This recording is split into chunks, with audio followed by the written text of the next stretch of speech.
Assalamualaikum warahmatullahi wabarakatuh. Alhamdulillahirabbil alamin wa bihi nasta'in wa ala umuri dunya waddin.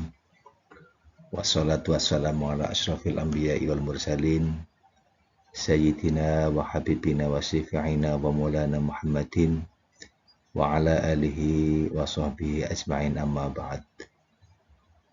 Yang saya muliakan Bapak Dr. Haji Muhammad Bahrul Ilmi SHG MHum selaku dosen pengampu mata kuliah Filsafat Pendidikan Islam pada Institut Agama Islam Nahdlatul Ulama Yaune Kebumen.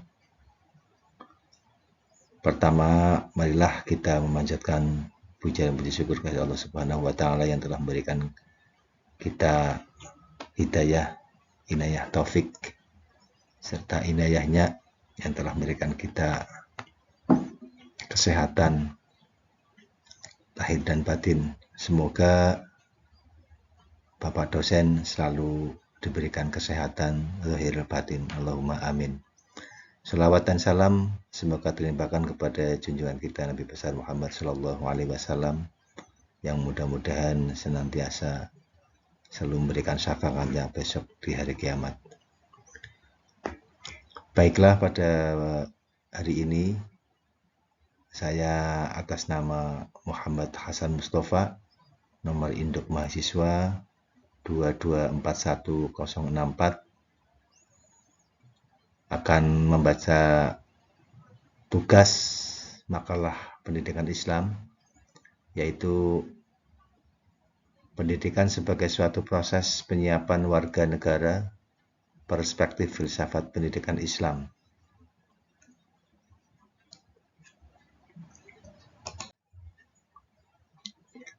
Bab pertama, pendahuluan. Latar belakang masalah. Masyarakat negeri diartikan sebagai orang-orang yang jadi bagian dari sesuatu masyarakat yang menjadi faktor negeri. Istilah masyarakat negeri lebih cocok dengan kedudukannya selaku orang merdeka dibandingkan dengan hamba. Pendidikan adalah suatu proses mentransfer ilmu dari pendidikan kepada peserta didik. Ilmu pengetahuan erat kaitannya dengan objek pendidikan. Ilmu yang ditransfer umumnya ilmu pengetahuan yang bersifat memberi pengetahuan peserta didik dengan harapan peserta didik mampu mengetahui segala macam keadaan alam, sosial, dan kebudayaan yang ada di dunia. A. Pengertian pendidikan. Pembelajaran merupakan kejadian yang elementer ataupun asas dalam kehidupan orang. Kita bisa berkata kalau di mana terdapat kehidupan orang, bagaimanapun pula di sana tentu terdapat pembelajaran. Satu perihal yang jadi nyata dari apa yang diucap pembelajaran merupakan usaha siuman buat meningkatkan kemampuan-kemampuan yang dipunyai orang. Penafsiran begitu bagi senantiasa dipegang oleh golongan pembelajaran. Dari arti-arti ilmu pembelajaran yang diutarakan oleh para pakar bisa disimpulkan. 1. Ilmu pembelajaran merupakan ilmu yang mengamati kejadian pembelajaran serta seluruh kejadian yang terdapat hubungannya dengan pembelajaran dalam perspektif yang besar serta integratif. 2. Kejadian pembelajaran serta seluruh kejadian yang terdapat hubungannya dengan pembelajaran ini bukan cuma ialah pertanda yang menempel pada orang atau pertanda yang umum. Dalam perspektif B. Pendidikan sebagai proses penyiapan warga negara. Pendidikan sebagai proses penyiapan warga negara diartikan sebagai kegiatan yang terencana untuk membekali peserta didik agar menjadi warga negara yang baik, seperti kata Mark Twain. Manusia selama hidupnya akan mendapat pengaruh dari keluarga, sekolah, dan masyarakat luas. Ketiga lingkungan ini sering disebut sebagai tripusat pendidikan yang akan mempengaruhi manusia serta bervariasi tertentu. Setiap bayi manusia dilahirkan dalam lingkungan keluarga tertentu. 1. Pengertian dan fungsi lingkungan pendidikan. Manusia memiliki sejumlah kemampuan yang dapat dikembangkan melalui pengalaman. Pengalaman itu terjadi karena interaksi manusia dengan lingkungannya, baik lingkungan fisik maupun sosial manusia dengan lingkungannya itu secara efisien dan efektif.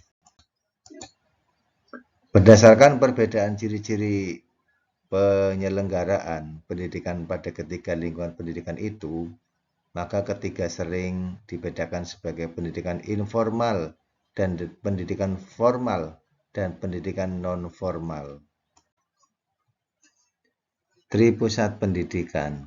Manusia sepanjang hidupnya selalu akan menerima pengaruh dari tiga lingkungan pendidikan yang utama, yakni keluarga, sekolah, dan masyarakat. Dan ketiga, hal tersebut disebut tripusat pendidikan. Lingkungan pendidikan yang mula-mula tetapi terpenting adalah keluarga. Pada masyarakat yang masih sederhana dengan struktur sosial yang belum kompleks, anak sebagian besar masih terbatas pada keluarga. Pertama, keluarga. Keluarga merupakan pengelompokan primer yang terdiri dari sejumlah kecil orang karena hubungan semendak dan sedarah. Kedua, sekolah.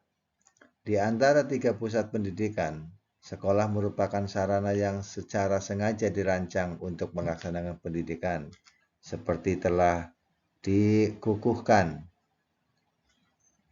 bahwa karena kemajuan zaman, keluarga tidak mungkin lagi memenuhi seluruh kebutuhan dan aspirasi generasi muda terhadap iptek. 2. Masyarakat. Kaitan antara masyarakat dan pendidikan dapat ditinjau dari tiga segi, yakni A. Masyarakat sebagai penyelenggaraan pendidikan, B. Lembaga-lembaga kemasyarakatan dan atau kelompok sosial di masyarakat, baik langsung maupun tak langsung, ikut mempunyai peran dan fungsi edukatif. C. Dalam masyarakat tersedia berbagai sumber belajar baik yang dirancang by design maupun dimanfaatkan atau utility. Tujuan dan proses pendidikan. 1. Tujuan pendidikan. Tujuan memuat gambaran tentang nilai-nilai yang baik, luhur, pantas, benar, dan indah untuk kehidupan. Kedua, proses pendidikan. Proses pendidikan merupakan kegiatan memobilisasi segenap komponen pendidikan oleh pendidikan terarah kepada pencapaian tujuan pendidikan, kualitas proses pendidikan. D. Pendidikan sebagai proses penyiapan warga negara perspektif filsafat.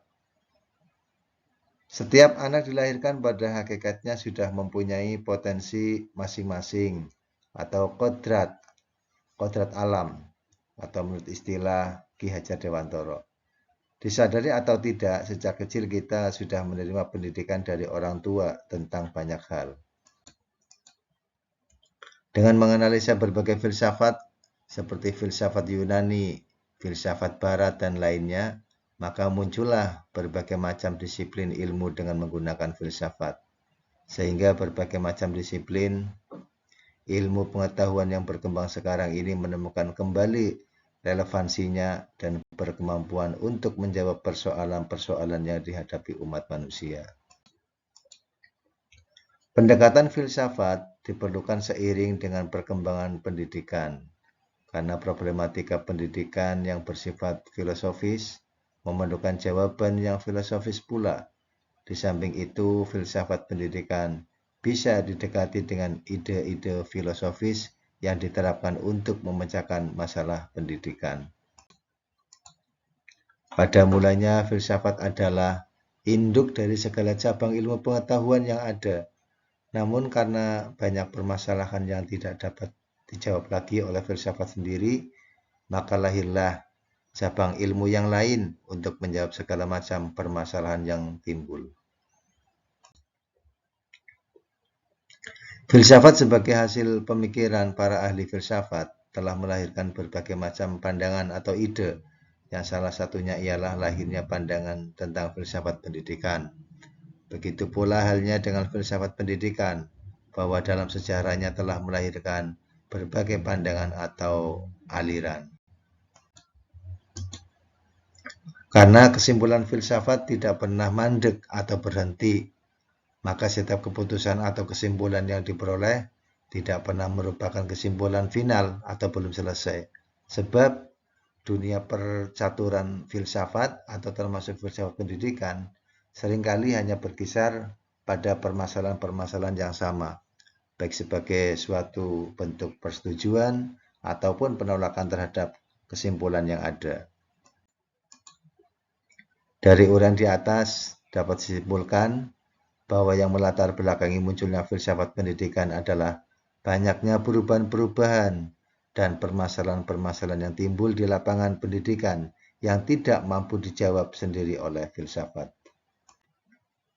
Selain itu, yang melatar belakangi munculnya filsafat pendidikan adalah banyaknya ide-ide baru dalam dunia pendidikan. Adapun datangnya ide-ide tersebut di antaranya berasal dari tokoh-tokoh filsafat Yunani. Kiranya itu yang dapat kami sampaikan. Kurang dan lebihnya mohon maaf yang sebesar-besarnya. Terima kasih. Wallahul muwaffiq ila aqwamit thoriq. Wassalamualaikum warahmatullahi wabarakatuh.